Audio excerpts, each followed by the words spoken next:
Tape Incorporated, mukhang nasasanay na sa pagkatalo sa korte.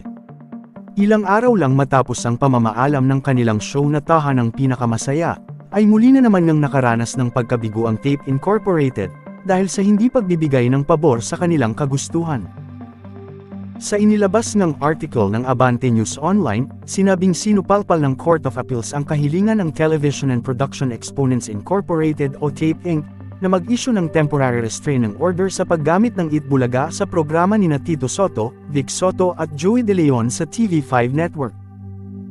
Ayon sa inisyong resolusyon ng Court of Appeals na may petsang 16 ng Pebrero taong 2024, binasura ng korte ang kahilingan ng TAPE Inc. ng mga halos-hos na mag-issue ng TRO sa paggamit ng Itbulaga ng TVJ. The prayer for temporary restraining order is denied at this time, there being no prima facie showing of a great and irreparable injury that will befall the applicants should the ancillary relief prayed for be not given.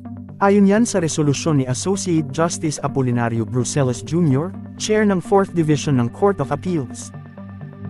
Matatandaan na kinatigan ng Marikina Regional Trial Court ang petisyon nina TVJ na pigilan ng tape sa paggamit ng Itbulaga sa kanilang programa sa GMA Network. Naglabas din ng kahintulad na desisyon ang Intellectual Property Office of the Philippines.